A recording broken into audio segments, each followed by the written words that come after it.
আসসালামু আলাইকুম। সংবাদে আপনাদের সবাইকে স্বাগত। সংবাদ শিরোনাম।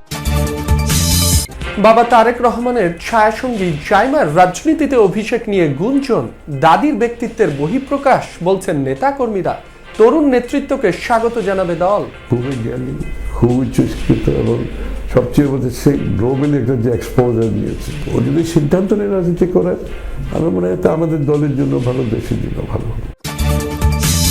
নির্বাচন বানচালে ফ্যাসিবাদীদের ষড়যন্ত্র চলছেই, অভিযোগ বিএনপি নেতা সালাউদ্দিন আহমদের। গণঅভ্যুত্থানের শহীদদের শ্রদ্ধা জানাতেই উত্তরবঙ্গ যাচ্ছেন তারেক রহমান। অভ্যুত্থানের শহীদদের আমরা ধারণ করি এবং আমাদের সেই চেতনাকে ঊর্ধ্বে তুলে ধরতে হবে, তার জন্যই তার যাওয়া।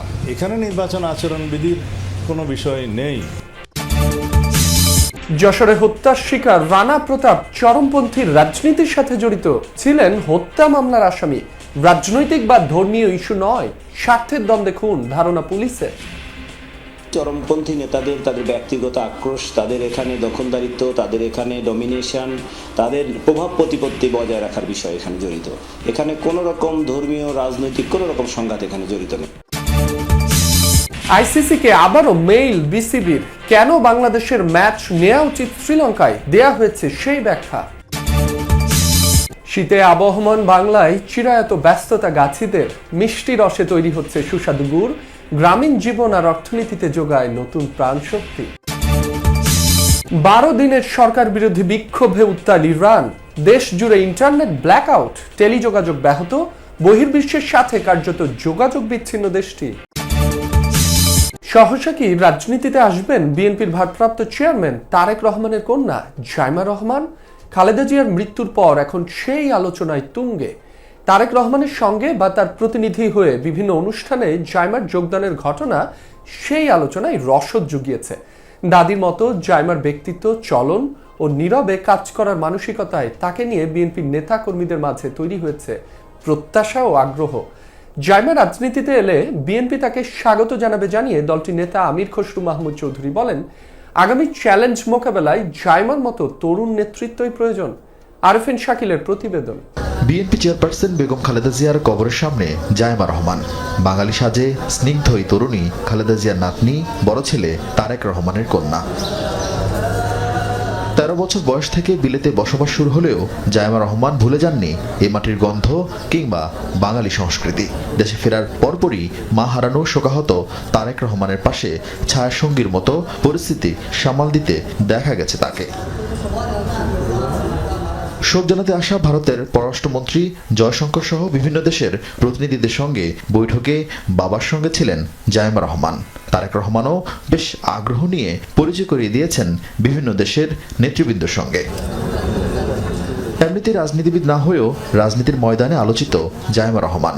জিয়া পরিবারের তৃতীয় প্রজন্মের এই সদস্যকে নিয়ে নেতাকর্মী সমর্থকদের আগ্রহের কমতি নেই। জাইমা যে তার চলাফেরা, তার যে রাজনৈতিক মিশন আমাদের মনে কেড়ে নিয়েছে। এই হিসাবে আগামী দিনে জাইমা যদি আসে তার দাদির ইয়াটা পূরণ করতে পারবেন। জিয়া পরিবারের কোনো সন্তান বা কোনো রিলেটিভ ছাড়া আমরা এখানে বসাবো না, যেহেতু আমরা প্রাণে মনে জিয়াকে ভালোবেসেছি। এই আলোচনার জন্ম আরও আগেই। গেল বছর বাবার প্রতিনিধি হিসেবে যুক্তরাষ্ট্রে ন্যাশনাল প্রেয়ার ব্রেকফাস্ট অনুষ্ঠানেও যোগ দিয়েছিলেন জাইমা রহমান। এরপর প্রবাসী ভোট নিয়ে বিএনপির এক অনুষ্ঠানে ভার্চুয়ালি যোগ দেন তিনি। We should help each other where possible. আর খোকন একটা সুন্দরভাবে গুছিয়ে দিয়েছে যে সময় অনুযায়ী কিভাবে করা উচিত, ওটা যেন আমরা না দেরি করি। আমাদের কাছে স্কেডিউলটা আছে, ওইভাবে ওই অনুযায়ী প্রায়োরিটাইজ করে কাজ করা উচিত। দলীয় অনুষ্ঠানে জাইমা দৃশ্যমান কোনো উপস্থিতি এখনও দেখা না গেলেও ত্রয়োদশ সংসদ নির্বাচনে দলীয় ইশতেহার ও নির্বাচনী প্রচারে ভূমিকা রাখছেন তিনি। বিএনপি নেতা আমির খসরু মাহমুদ চৌধুরী বলছেন, রাজনৈতিক পরিবারে জন্ম ও বেড়ে ওঠায় জাইমার পক্ষে রাজনীতির বাইরে থাকার সুযোগ নেই। খুবই জ্ঞানী, খুবই চুস্কৃত এবং সবচেয়ে বলতে সে গ্লোবালি একটা যে এক্সপোজার নিয়েছে, সেটাও কিন্তু দেশের রাজনীতির জন্য গুরুত্বপূর্ণ। তার পরিবারে বড় হয়েছে, সেটা তো তার সেই জ্ঞান তো আছেই, কিন্তু তার বাইরে যে আজকাল রাজনৈতিক নেতা হতে গেলে এখন যে বিশ্বের সাথে একটা জাতির এক্সপোজার আছে। আমার মনে হয় জাইমা রহমানের মধ্যে এই গুণাবলী আছে। ও যদি সিদ্ধান্ত নেয় রাজনীতি করার, আমার মনে হয় তা আমাদের দলের জন্য ভালো, দেশের জন্য ভালো হবে।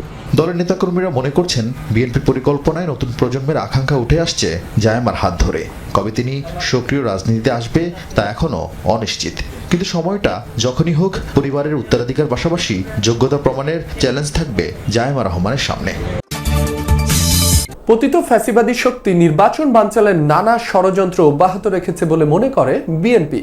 দলটির স্থায়ী কমিটির সদস্য সালাউদ্দিন আহমদ বলেন, মুসাব্বির হত্যাকাণ্ডের মতো বিচ্ছিন্ন ঘটনা নির্বাচন আয়োজনে প্রভাব ফেলবে না। গুলশানে বিএনপি চেয়ারপারসনের কার্যালয়ে তিনি জানান, অভ্যুত্থানে শহীদদের শ্রদ্ধা জানাতেই ভারপ্রাপ্ত চেয়ারম্যান তারেক রহমান উত্তরবঙ্গ সফর করবেন। বুধবার রাতে রাজধানীতে বিএনপির অঙ্গ সংগঠন স্বেচ্ছাসেবক দল ঢাকা মহানগর উত্তরের সাবেক সাধারণ সম্পাদক আজিজুর রহমান মুসাব্বির গুলিবিদ্ধ হয়ে নিহত হন। এই ঘটনাকে বিচ্ছিন্ন ঘটনা হিসেবে উল্লেখ করেছেন বিএনপি স্থায়ী কমিটির সদস্য সালাউদ্দিন আহমদ। শঙ্কা জানান, পতিত ফ্যাসিবাদী শক্তি নির্বাচন বানচাল ও দেশের গণতান্ত্রিক যাত্রাকে ব্যাহত করতেই আইন শৃঙ্খলা পরিস্থিতির অবনতি ঘটাচ্ছে। তবে এমন ঘটনা নির্বাচনে প্রভাব ফেলবে না বলেও মনে করেন সালাউদ্দিন। বলেন, সব রাজনৈতিক দলই নির্বাচনের বিষয়ে প্রতিশ্রুতিবদ্ধ। পতিত ফ্যাসিবাদী শক্তির কিছু কিছু ষড়যন্ত্র এখনো তারা চালু রেখেছে, যাতে নির্বাচনকে বাধাগ্রস্ত করতে পারে, কণ্ঠকাঠিন্য করতে পারে, গণতন্ত্রের উত্তরণের পথটাকে সহজতর না করতে পারে। কিন্তু তাদের সেই প্রচেষ্টা কখনো সফল হবে না। এদেশের মানুষ প্রতিজ্ঞাবদ্ধ এবং অঙ্গীকারাবদ্ধ, গণতন্ত্রে তারা ফিরবেই এবং একটি সুষ্ঠু, নিরপেক্ষ, অবাধ নির্বাচনের জন্য আমরা সবাই অপেক্ষা করছি, সারা জাতি অপেক্ষমান। গুলশানে বিএনপি চেয়ারপারসনের কার্যালয়ের সামনে সাংবাদিকদের মুখোমুখি হন বিএনপির এই নেতা। বলেন, নির্বাচনের লেভেল প্লেইং ফিল্ড নিয়ে কারো অভিযোগ থাকলে ইসিকে জানাতে পারে। অভ্যুত্থানের শহীদদের আমরা ধারণ করি এবং আমাদের সেই চেতনাকে ঊর্ধ্বে তুলে ধরতে হবে। তার জন্যেই তার যাওয়া। এখানে নির্বাচন আচরণবিধির কোনো বিষয় নেই। এই দৃষ্টিকোণ থেকে আমরা দেখি এবং সবাইকে অনুরোধ করব যেন 2024-এর ছাত্র গণ অভ্যুত্থানের মর্যাদাকে আমরা প্রশ্নবিদ্ধ না করি। ভোটের লড়াইয়ে প্রার্থী চূড়ান্ত হলেও কিছু আসনে রয়েছে বিএনপির বিদ্রোহী প্রার্থী। অথচ দীর্ঘদিনের যুগপৎ আন্দোলনের সঙ্গীদের সাথে সমঝোতা হয়েছে এসব এলাকায়। তবে আলোচনার মাধ্যমে সংকট সমাধানে আশাবাদী দলটি। আমরা অনেককে, আমাদের অনেক যোগ্য প্রার্থীকে আমরা বলতে গেলে বঞ্চিত করেছি। সুতরাং তাদের মনোব্যথা আছে, তাদেরকে আমরা কিছু কিছু ক্ষেত্রে সাংগঠনিক ব্যবস্থা নিয়েছি, আর কিছু কিছু ক্ষেত্রে তাদেরকে আমরা বুঝিয়ে শান্ত করার চেষ্টা করব। আশা করি সেটা মীমাংসা হবে।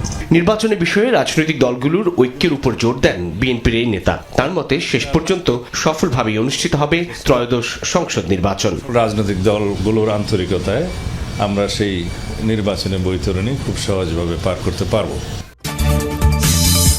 যশোরের মনিরামপুর উপজেলার কপালিয়া বাজারে খুন হওয়া রানা প্রতাপ বৈরাগী একসময় নিষিদ্ধ ঘোষিত চরমপন্থী দলের সদস্য ছিলেন। সেই প্রভাব খাটিয়ে এলাকায় বৃহৎ আকারে গড়ে ওঠা মাছের ব্যবসা নিয়ন্ত্রণ করতেন তিনি। এছাড়া অভয়নগরে এক আওয়ামী লীগ নেতা হত্যা মামলার চার্জশিটভুক্ত আসামি ছিলেন রানা। এছাড়াও তার বিরুদ্ধে একটি ধর্ষণ ও একটি বিস্ফোরক দ্রব্য আইনে মামলা রয়েছে। গত কয়েক বছর আগে স্বাভাবিক জীবনে ফিরে এসেছিলেন রানা। তবে গত 5 জানুয়ারি নিজ ব্যবসা প্রতিষ্ঠানের পাশে একটি গলিতে হত্যার শিকার হন তিনি।